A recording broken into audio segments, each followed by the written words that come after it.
Hey, it's Mr. Grabo, and we are talking about our maze project. So I'm in my wife's account here, and she's in Miss Geetson's class. So let me show you. We got that free CoSpace that we made, and here's the assignment. You click on Geetson, and then it's maze, and you'll see that I've already kind of started, and I'm actually gonna start over. And it says this action cannot be undone. Are you sure? I'm sure. So it resets it for you. So if you really need to restart your assignment, you can do that. And you open it up, and it's this very blank, very boring scene. So first thing is, I like to move the camera back just a little bit. I also like to check my snap settings. So I like to snap to grid, and this is how big the pieces are. So I'm going to do a little bit bigger grid pieces. All right. So once we're done with that, and you can change the height of the camera and things like that. That's something that we can go back and fiddle around with later.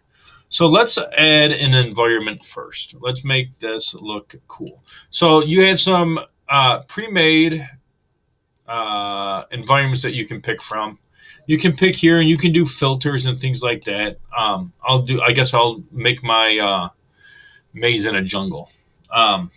Now, to make it smaller, you go ahead and do that. All right, so let's go to library now. And since we're making a maze, we are going to be building walls. And we do have a couple of different options. We got like this brick wall style, and then we have this glass, and then we could use some of these other things. I recommend using this brick wall. So I'm going to click and drag it, and I'm going to put this library away. So this is how I'm going to start off. Now, you get to kind of customize the height of your wall, the type of material, the color. So if you double click on click material, here's all the different options. So I can do like a steel ripple wall. That's what it kind of reminds me of. And I'm going to go ahead and make that a little bit darker. So I like that. You can customize the colors and things like that if you want. But I'm just going to do this. Okay. Now, where the camera is when we play like our maze, that's where we're going to start like walking by. Now, as we click on this, let's play it. Let's see what happens. So you'll see that the wall's not very tall. Now, if you want, you can make it taller. You can make it shorter. You got to be careful though. You don't want to see over the edge, right? Because then the maze is no fun. To change the height of it, you click on the object, and the blue will make it taller. Now, you can make it really tall, and that's up to you. I think that if you make it really tall, it's going to be hard to design. So I just kind of make it something like that. You can change the width. You can also change the thickness. I don't really recommend that you change the thickness of your walls. I would keep them kind of default, or maybe a little bit thicker, but not too thick. So let's say, all right, I want to start off like this. And you can see how it's supposed to be snapping to these grid marks. Okay, so let's just get started. All right, so if I press C, it gives me a zoomed out camera angle, and then that kind of lets me like reset. All right, so I want like two sides, and that like you have to walk through. So now I can go back to library, I can go to building, I can go to this brick, I can double click on it, I can click on materials. It was this one, color, like it was a customized color, right? Like it was like here.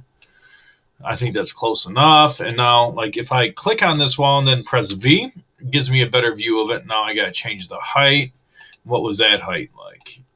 2.5. Let's see, 2.5. Okay, let's do thickness. I feel like the color's not right, but like whatever. That's good enough. All right, so now I'm going to start building my maze. Now I like to build my maze. Oh, look, the thickness is different. Like that's no good. Like doing that for every single panel of your maze is going to take forever. It's going to be filled with issues. Things are different heights, things are different colors when you don't want them to be. That's no good. So I don't suggest that for every single wall that you build, that you go to building, that you grab this brick wall, that you customize it. There's a much more efficient way. So I'll show you this more efficient way. What you can do is you can click on the wall, and you can do Control C, Control V, and it pastes it, copy and paste. Or you can hold Alt, click and drag. So Alt, click and drag is really a fast way of doing this.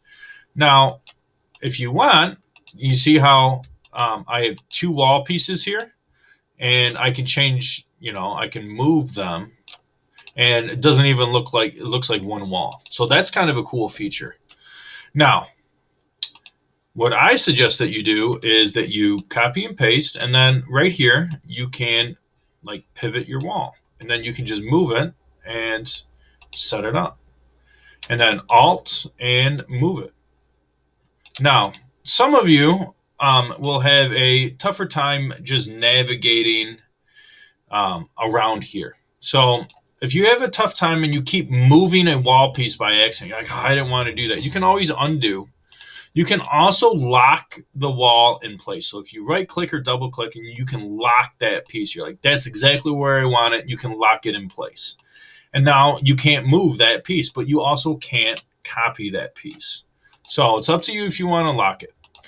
What I've done in the past is I'll take a piece and I'll kind of put it off to the side, and then I'll put two pieces going the opposite directions. Now I can just copy and paste from here.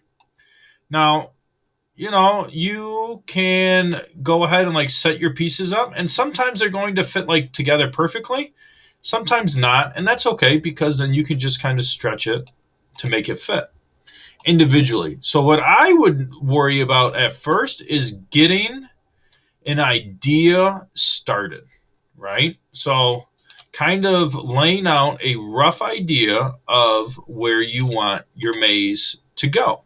And you can zoom out, you can press C to see better, and then you can click and drag. And I really like this overview, right? It's like totally cheating.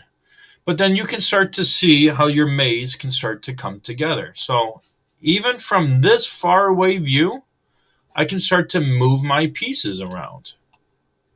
And what this is going to allow me to do is really start to get a good bird's eye view of my design. And then what you do is you can, click and drag and zoom in. And then I highly suggest that you go in and you play your maze from time to time. Now, to play your maze, you can do WASD, and then you can click as you move forward. So some of you that play Minecraft and Roblox and whatever other video games will be pretty good at this. I am not. I'm not big into gaming, but you can kind of see what's going on with your game with your maze by playing it. That way, you get a feel for what's going on. And really, that's how you start building the walls of your maze. Now, I'm going to keep working on my maze. I'm going to make a pretty complex maze so I can show you these things.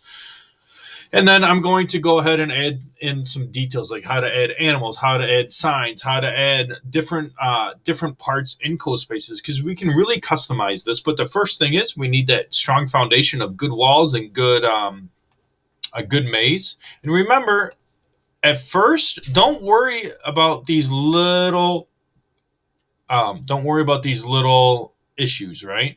Like, you go back in there and you optimize that.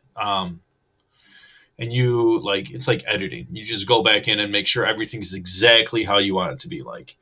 You see how that space is off there a little bit? That doesn't bother me right now, but maybe I'll go back and fix it. So I hope that this helps you. Let me know if you have questions. Remember, I can get into your project with you and build also. I hope this helped, and let me know if you have any questions. Bye.